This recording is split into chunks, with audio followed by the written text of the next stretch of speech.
इधर गौकर्ण ने ऐसे मुक्ति दिलाई है। गौकर्ण क्योंकि गौकर्ण ने अपने भैया के लिए एक नहीं अनेक उपाय किए। भक्तजनों, जिस गौकर्ण ने अपने यहाँ पर महापारायण जी का अनुष्ठान रचवाया है, तो भैया को बांस के ऊपर स्थान दिया है, एक 7 गांठ वाले बांस पर, जो भमरे के रूप में बैठ कर के भगवान की कथा नियम संयम से सुनता है। जैसा कि अभी आप लोगों ने भैया जी के मुखारबिंद से सुना कि एक दिन हुआ तो बांस की 1 गांठ टूट गई, 2 दिन हुए तो 2 गांठें टूट गई। कहने का मतलब धीरे धीरे समय के अनुसार उस बांस की 7 गांठें टूट गई। और उधर विमान आया है, वो धुंधकारी विमान में बैठने के बाद में परम धाम के लिए प्रस्थान करता है। बोलिए गोविंद भगवान की। संतों को बड़ी शंका हुई है।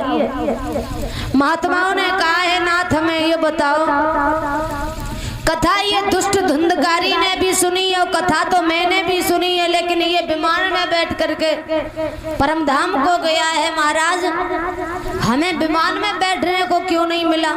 हमारा उद्धार क्यों नहीं हुआ? श्री सूत जी समझाते हैं, हे संतो, कथा वही है और वही कथा सब सुनते हैं, सब सुनाते हैं, लेकिन उसके कहने का तरीका अलग अलग होता है, सुनने का तरीका अलग अलग होता है। भगवान की कथा तो वही है, लेकिन लोग कहने में और सुनने में थोड़ा अंतर हो जाता है। तुम्हें मालूम है कि तुम्हें विमान में बैठने को क्यों नहीं मिला? तुम्हारा उद्धार क्यों नहीं हुआ? बोले क्यों नहीं हुआ? तो जवाब दिया, सुनो।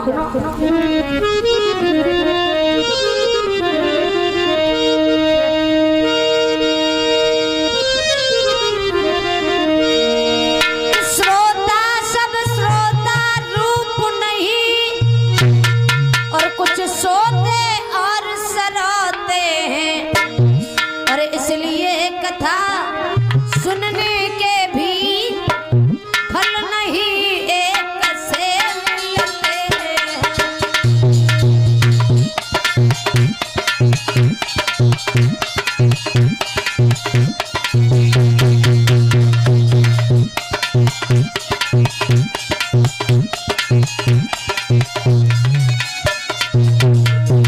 कहाँ है?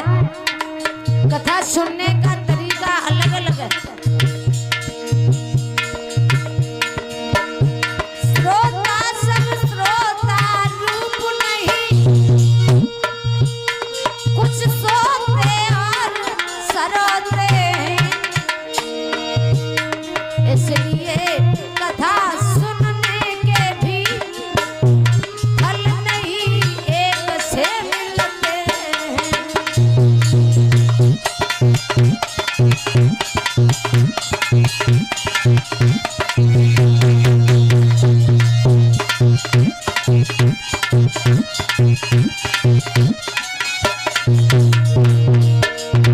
कहा है कथा सुनने सब आते हैं, लेकिन भावनाएं अलग अलग लेके आते हैं। कैसे? कुछ लोग इसलिए आते हैं,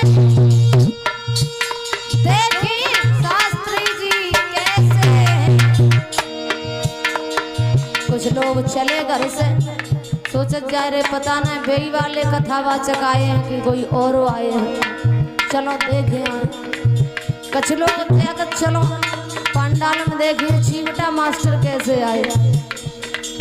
और माताएं तो यही सोच रही राती, चलो पंडाल में दिन में क्या करेंगे, जाएंगे रात में चलेंगे देखें झांकी भाई आए नहीं आए। हाँ हाँ,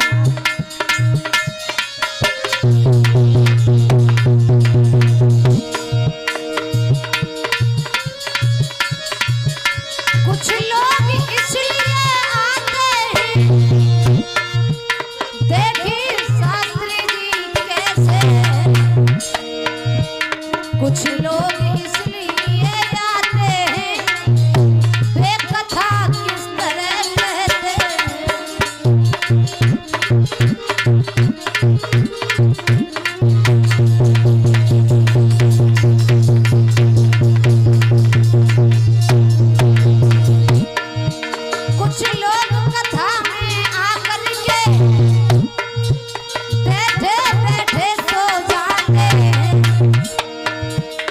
कुछ कथा सुनन के बदले में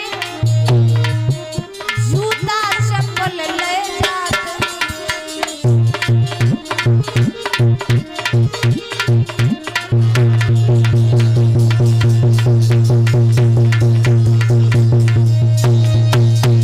सबकी विचारधाराएं अलग अलग है। कथा तो सुनने सभी आते हैं लेकिन भावनाएं अलग अलग है। कुछ लोग कथावाचक को देखने को आते, कुछ लोग चिमटा मास्टर को देखने आते और कुछ लोग सोचते कुल दिन हो गए चप्पल टूट गई लाइन को इंतजाम कर लाए पांडाल इसलिए आते हैं। सब अपनी विचारधाराएं और कुछ लोग कथा सुनने के माध्यम से आते हैं। सूत जी ने समझाया है संतो विचार सबके अलग अलग हैं। आप लोगों ने सच्चे मन से भगवान की कथा नहीं सुनी इसलिए तुम्हें उसका फल नहीं मिला।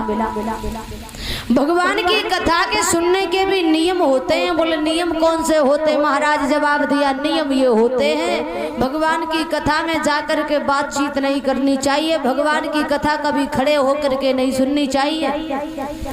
भगवान की कथा आसन लगा करके और मन को शांत करके कथा को सुनना चाहिए।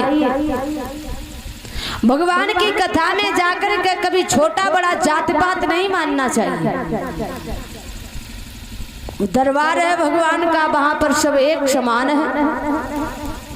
भगवान की कथा में कभी अपने को धनवान बलवान नहीं समझना चाहिए, चाहे कोई भी सही।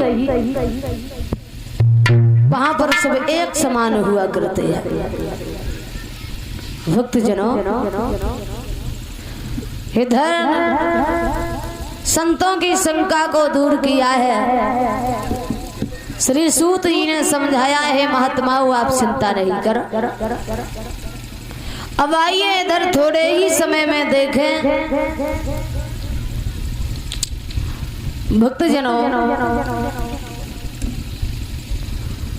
वेद व्यास जी ने 4 वेद 6 शास्त्र 18 पुराणों का लेख किया है लेकिन आत्मा को शांति नहीं मिली है। तब महात्मा नारद के कहने पर इन्होंने जो श्रीमद् भागवत की रचना की है। ये कहा गया है 4 वेद 6 शास्त्र 18 पुराण एक पल्ले में रखे गए और भागवत महापुराण एक पल्ले में रखा गया, तो भागवत का पल्ला सबसे भारी रहा है। मेरे श्रोताओ, इधर अब आइएगा उधर उसी श्रीमद् भागवत कथा में इससे बड़े बड़े पापियों का उद्धार हुआ है। अब देखें जो श्रीमद् भागवत के जो मेन श्रोता है वो है महाराज परीक्षित। इन महाराज परीक्षित का जन्म किस तरीके से हुआ है हमारी इस धरा पर?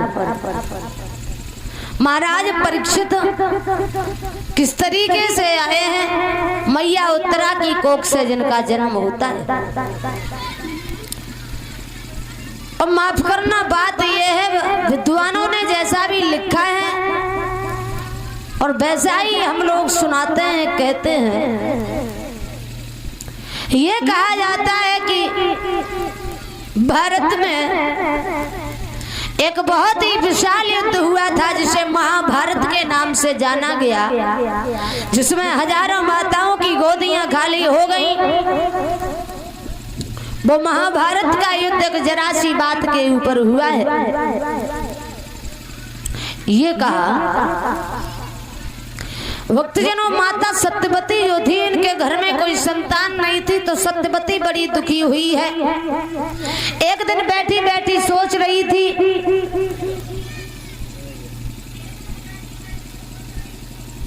कि घर में कोई संतान नहीं हुई,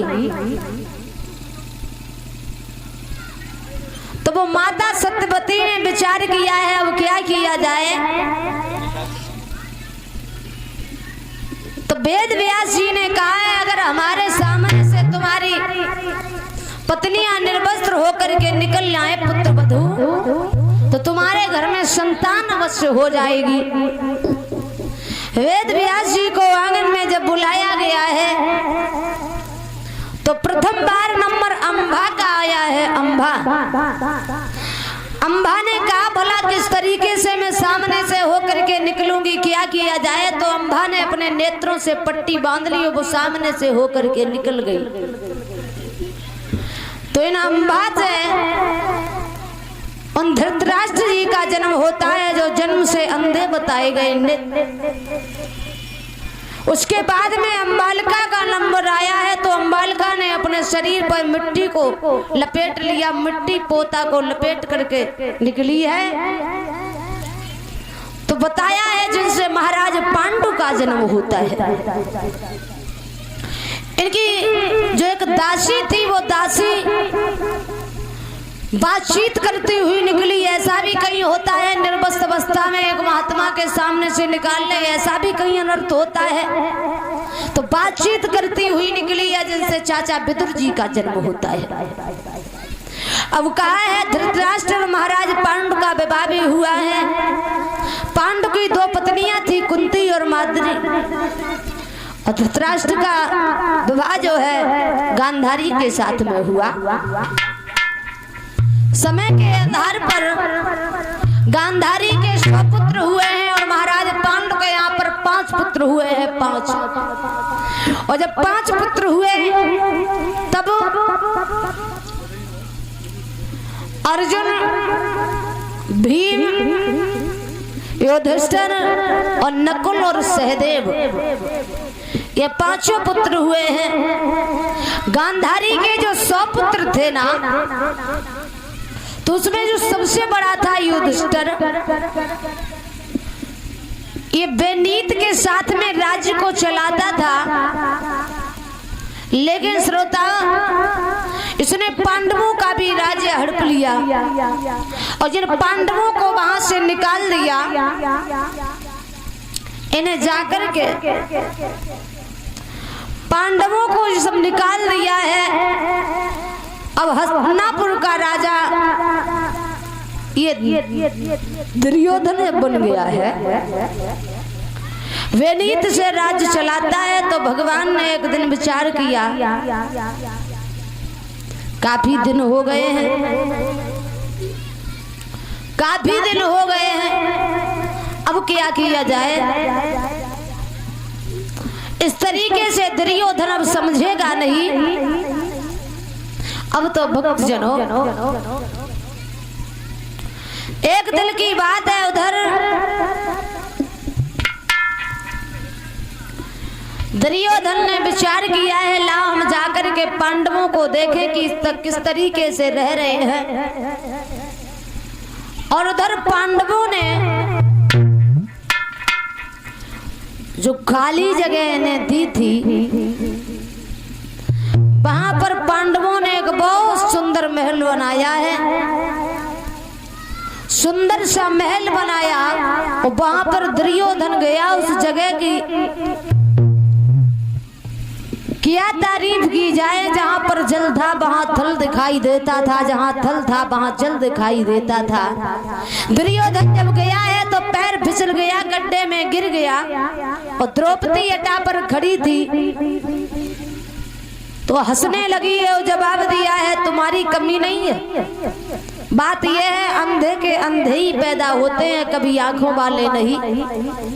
तो दुर्योधन को ये बात सहन नहीं हुई और जवाब दिया, सुन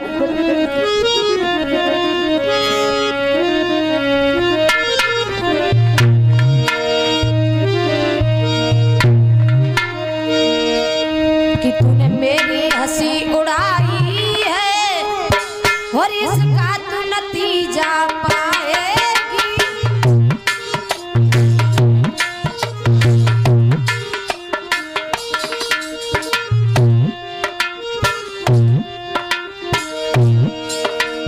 दुर्योधन बोला है, द्रौपदी तूने मेरी हंसी उड़ाई है, इसका तू नतीजा पाएगी। जब सभा बीच में आई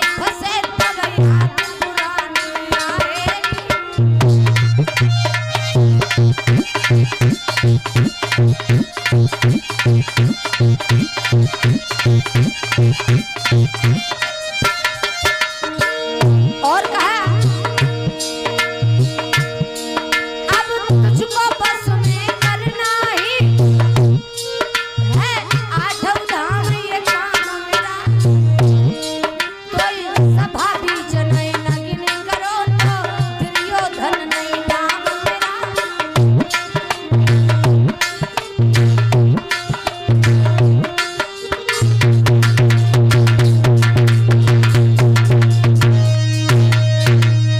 जवाब दिया है इंतजार कर और समय को आने दे, एक दिन वो दिन आएगा जिस दिन हम तुझे निर्वस्त्र करके अपनी जगह पर बिठाऊंगा।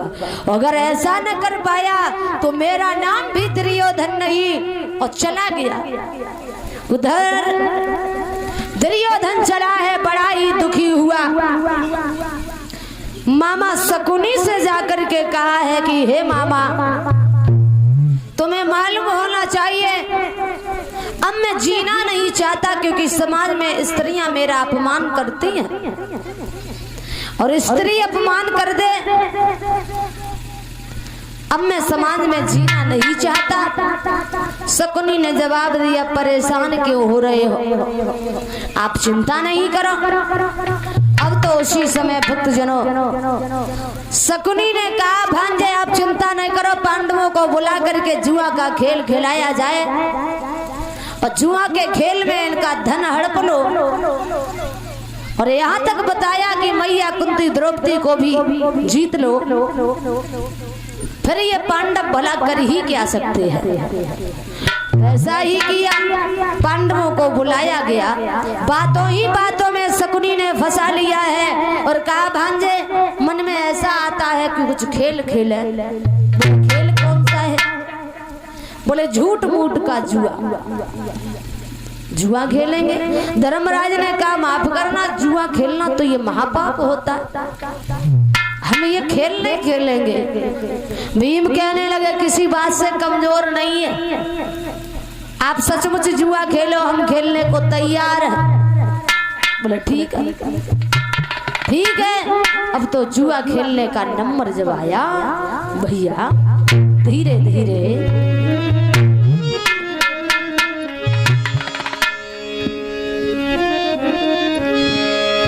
कि धीरे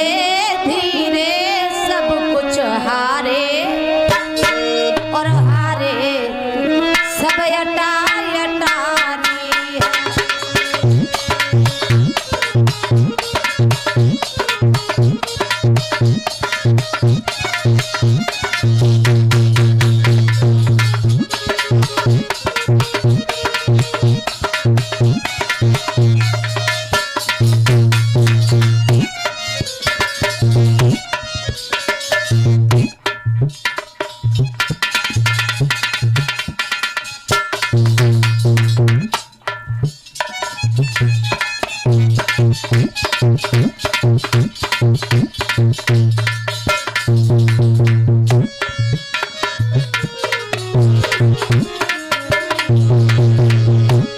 यहाँ तक बताया।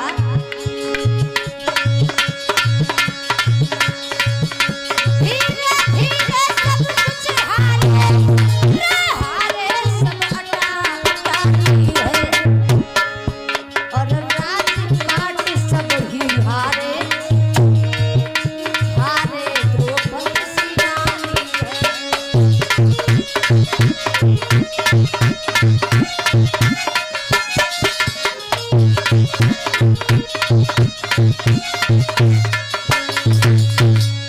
सब कुछ हार जाते हैं, धन दौलत हार गए, घर द्वार परिवार भी हार गए और यहाँ तक बताया कि मैया कुंती द्रौपदी को भी हार गए।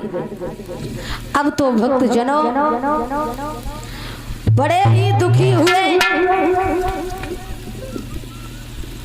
इधर दुर्योधन ने देख लिया है और दुशासन से सवाल कर दिया, दुशासन अब खड़े खड़े मुंह की ओर क्या देख रहे हो, चले जाओ और द्रौपदी को लाकर के सभा में खड़ा कर दो, जिसे निर्वस्त्र करके मेरी जंघा पर बिठा लो। दुर्योधन चला और जिस समय चल लिया है वो दुर्योधन के कहने पर वो दुशासन वहां पहुंचा दरबार में। महलों में जाकर के द्रौपदी से कहा है, भाभी दरबार में तुम्हें भैया ने बुलाया है। और जो ये कहा, द्रौपदी कहने लगी माफ करना, भला मैं वहां कैसे जा सकती, वहां तो गुरु द्रोणाचार्य कृपाचार्य पितामह भीष्म सभी रहते हैं, और दरबार में कभी नहीं गई, आज कैसे जा सकती। और जो ये कहा है, दुशासन कहने लगा आज तो तुम्हें जाना होगा, क्योंकि अरे दुशासन अभिमानी महलन को चलो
दुशासन।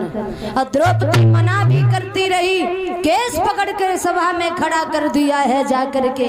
और जिस समय सभा में खड़ा कर दिया, दुशासन से इशारा कर दिया साड़ी को खींच लो और निर्वस्त्र करके मेरी जंघा पर बिठा लो।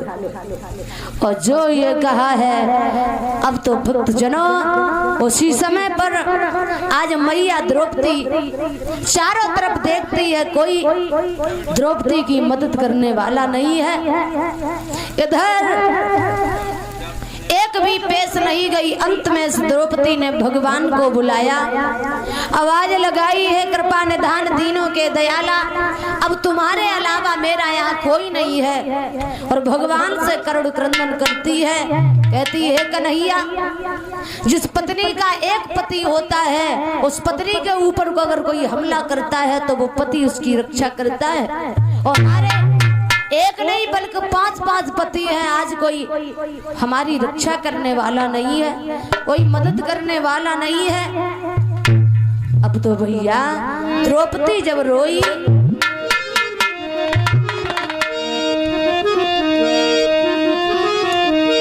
रो रही है भैया सभा में, कि ये कैसी है जिंदगानी,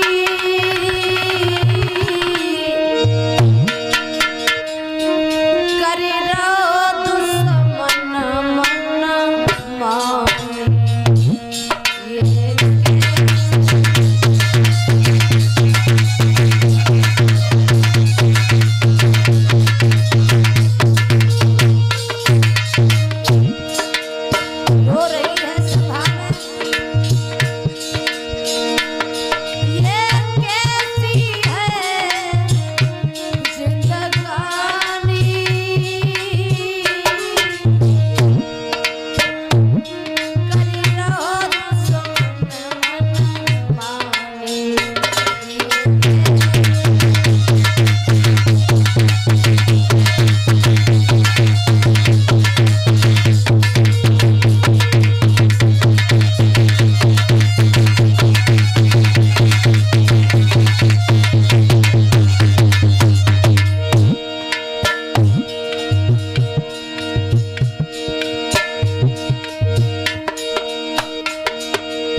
आज मैया द्रौपदी अनन भांत रोती है, लेकिन मैया की कोई आवाज सुनने वाला नहीं है।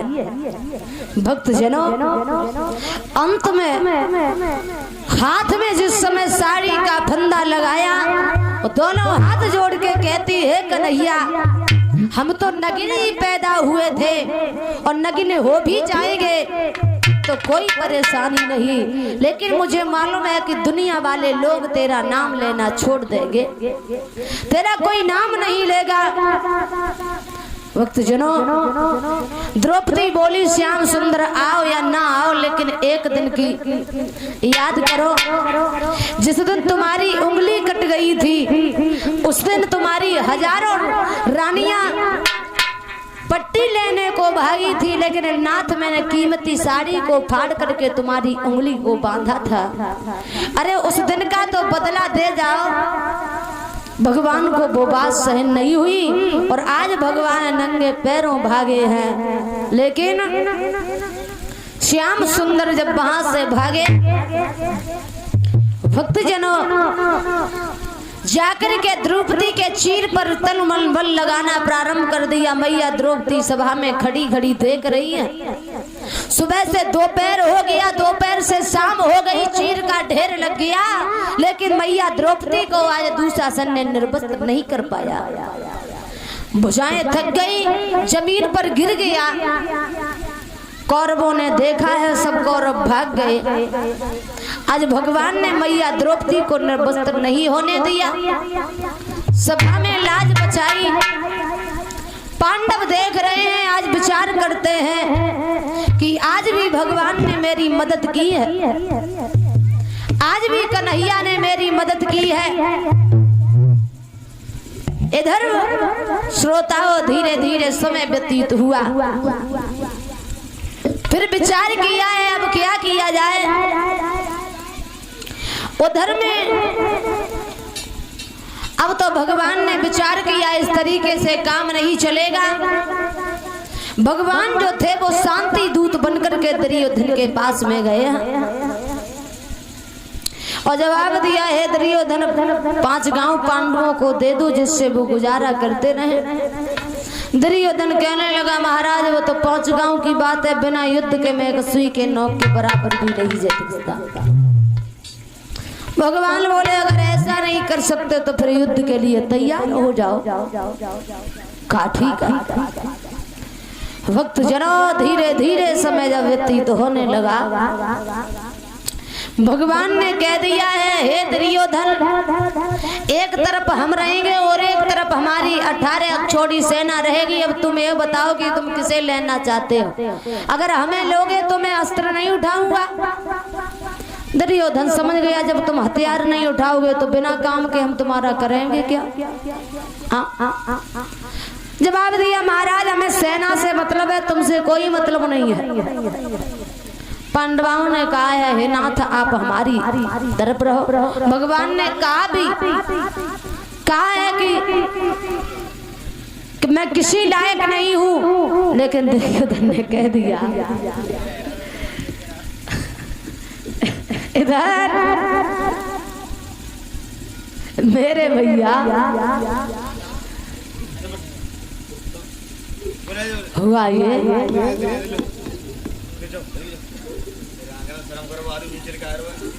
श्रोताओ, अब तो इधर धीरे धीरे युद्ध ही लगातार चलता रहा। पांडवों की विजय होती रही, लेकिन कौरवों को मन को कोई शांति नहीं मिली। और जब शांति नहीं मिली, कौरव मरते जा रहे हैं। एक दिन दुर्योधन बड़ा दुखी हुआ, और दुर्योधन दुखी हुआ है। अब तो भैया धीरे धीरे एक दिन की बात है, दुर्योधन बैठा बैठा रो रहा था, तो कर्ण से इशारा किया है, जवाब दिया है, भैया कौरव दिन प्रतिदिन मरते जाते हैं, पांडवों का कोई बाल बाका नहीं हो रहा है, क्या किया जाए। कर्ण ने जवाब दिया है, मेरी बात सुनो, अगर मुझे कन्हैया जैसा रथवान मिल जाए तो मैं ये संकल्प करता हूँ विजय प्राप्त करके दिखा दूंगा। और हे भैया मैं ये प्रण करता हूँ अगर मुझे आपकी आज्ञा मिल जाए और कन्हैया जैसा रथवान मिल जाए तो कल युद्ध के मैदान में सूर्य अस्त होने से पहले मैं अर्जुन को मार दूंगा। जो ये कहा है अब तो उसी समय भैया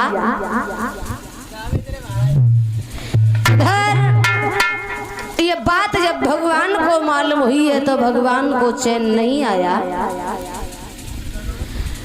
सब लोग सो गए। भगवान रात्रि में 12 बजे तक बैठे रहे, विचार करते रहे क्या किया जाए। आज कन्हैया जाकर के श्रोताओं मैया कुंती के पास में पहुंच गए और जवाब दिया है, हे बुआ कुंती तुम्हें एक छोटा सा काम करना पड़ेगा। बोले कौन सा? जवाब दिया काम ये है कि तुम्हें जाकर के तुम जाओ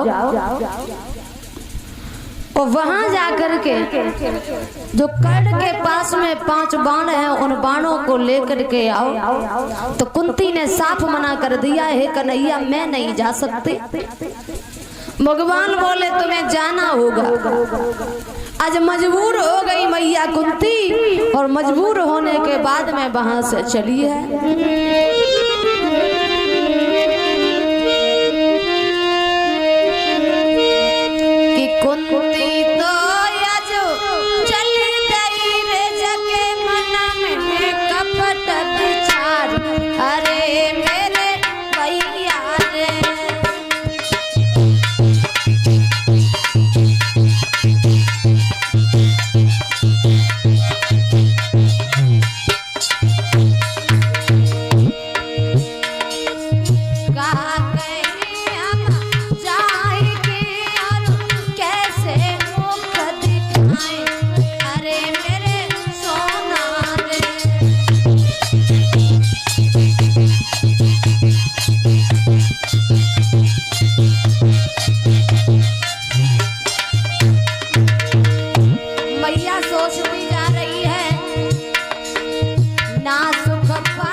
मैया जिस समय ब्रह्म मुहूर्त में वहां से निकली, सूरवीर कर्ण अपने नेत्र खोल ही रहा था, तब तक मैया कुंती का सामने से आगमन हुआ है। तो कर्ण के चेहरे पर मुस्कुराहट आ गई। विचार करती है कि आज न जाने किस तरीके से सुबह ही सुबह राजमाता कुंती का आना हुआ है। आज मैया कुंती ने कुछ नहीं कहा। कर्ण ने जवाब दियो है, मैया एक बात बता, तू आज क्यों आई है? अभी तक तो तू कभी आई नहीं। तो मैया कुंती ने दोनों हाथ जोड़ के जवाब दियो, लाला कुरुक्षेत्र के मैदान में जो युद्ध हो रहा है, मैं तुझसे ये निवेदन करने आई हूँ लाला कि तुम इस दुर्योधन का साथ छोड़ दो, अपने भाइयों से मेल करो। आज कर्ण ने आंखों में आंसू भर के जवाब दियो है, ओरी मैया मैं ऐसा नहीं कर पाऊंगा जिसका नमक खाया है नमक खा के मैं हराम नहीं करूंगा, क्योंकि अगर तेरी मन की कोई बात है तो हमें बता। एक बात सुनना,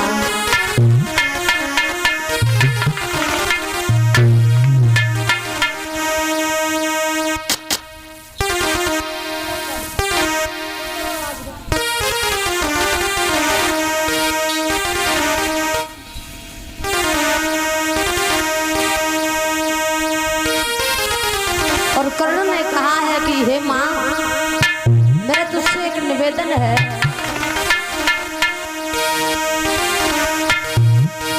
कि बोलो मैया और किस कारण कष्ट उठाया है इस सूर्य पुत्र के द्वारे पर, कैसा मुखड़ा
अर्जुन पर हाथ नहीं उठाना, क्योंकि कर्ण बोला है हे माँ सुने,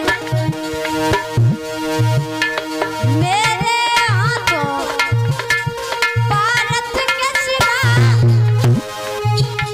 पांडव न पराजय पाएंगे, फिर भी तेरे कुमार मैया पांच के पांच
जवाब दिया है हे मैया, तेरी जो इच्छा हो वो हमसे बात कह ले, मांग ले, लेकिन माफ करना मैं इस काम को नहीं कर सकता, मैं ऐसा नहीं कर सकता। लेकिन इतना याद रखना, चाहे कौरवों की तरफ से मारा जाए चाहे पांडवों की तरफ से मारा जाए, लेकिन हे मैया कुंती पुत्र तेरा ही मारा जाएगा। सो मैया कुंती के आंखों से आंसू निकले आए और जवाब दो बेटा, कल युद्ध के मैदान में तुम जाओ, अपने भाइयों से मेल करो, मुझे बड़ा दुख है, इस बात का बड़ा कष्ट है, हे लाला तू मेरा सबसे बड़ा बेटा है। मैया बोली तू मेरा सबसे बड़ा बेटा है ना, इस बात का मुझे बड़ा दुख है। कर्ण कहने लगा बड़ी अजीब सी बात बोल रही हो, आज तुम हमारी माँ बनने को आई हो, ऐसा क्यों है, तू मेरी माँ किस तरीके से है। सो मैया कुंती ने जवाब दियो है बेटा एक बात सुन,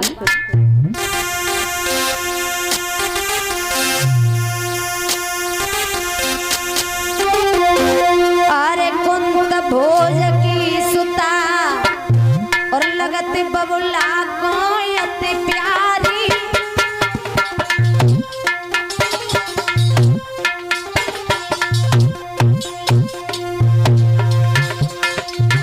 मैंने करी तपस्या बालापन में जब मैं थी कुंवारी। अरे करी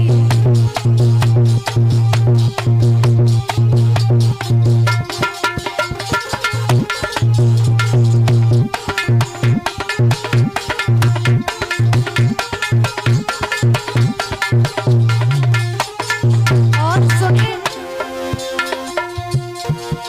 अरे तबई दुर्वासा ऋषि आए और सूर्य देव भय प्रकट मंत्र दे हमने अजमाए। बेटा सूर्य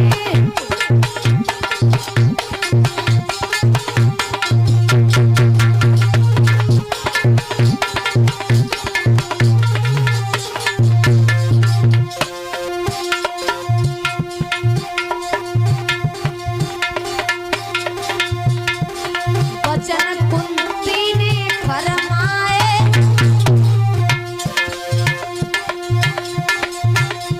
वचन कुंती ने फरमाए,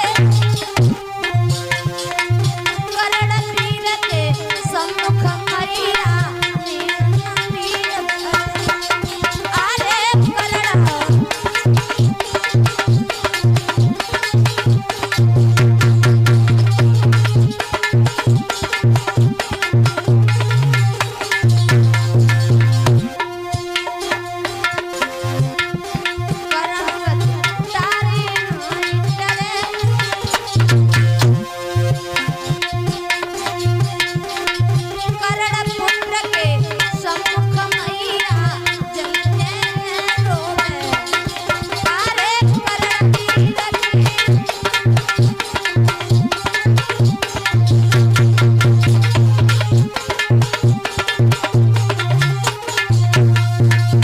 आज जिस समय मैया कुंती रोई है तो कर्ण ने जवाब दिया, हे माँ यहाँ रोने का कोई मतलब नहीं है, किस कारण से तू आई है हमें ये बता दे, अपने मन की बात बता। सो मैया कुंती ने हाथ जोड़ के जवाब दिया, बेटा मैंने सुना है कि तेरे पास में परशुराम के दिए हुए 5 बाण हैं, वो हमें दे दो। आज कर्ण के होश उड़ गए और उसी समय मजबूर होने के बाद में वो 5 बाण आज मैया कुंती लेकर के जब जाती है, कुंती जब तक दिखाई देती रही कर्ण देखता रहा और मैया जब आंखों से ओझल हो गई तो कर्ण बैठा बैठा बहुत रोया, रोने लगा है। और जब कर्ण रोया है भक्तजनों, भगवान की ऐसी कृपा, समय व्यतीत जब हुआ है, कर्ण के पास में जो एक वज्र शक्ति थी इंद्रदेव की दी हुई। अब एक दिन की बात है जिस समय पर विचार किया है, अब कुंती बाणों को ले गई है। दुर्योधन ने आकर के बार बार समझाया है और जवाब दिया है क्या किया जाए, अर्जुन किस तरीके से मारा जाएगा, वज्र शक्ति का प्रहार किया जाए। तो उसी समय पर भगवान ने भीम के बेटा घटोत्कच को बुलाया है। जो घटोत्कच वहां से आया है और वहां जाकर के उस युद्ध के मैदान में जिसने जब अपना खेल खेला है ना, चारों तरफ ही कोहराम मचा दिया है। भक्तजनों, जिस समय पर युद्ध होने लगा है, घटोत्कच का बेटा युद्ध भूमि में लड़ रहा है। परीक्षित जी आप आरती ये जला दो चिराग, परीक्षित जी चिराग जला दो आप।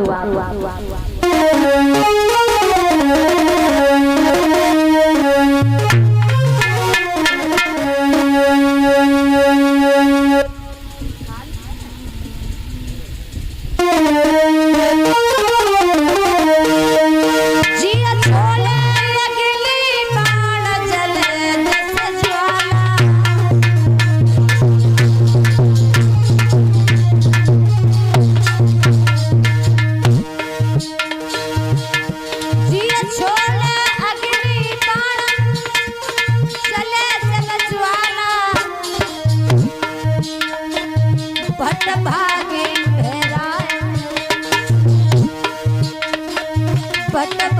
भागी बहराए मारी दे काला भट भागी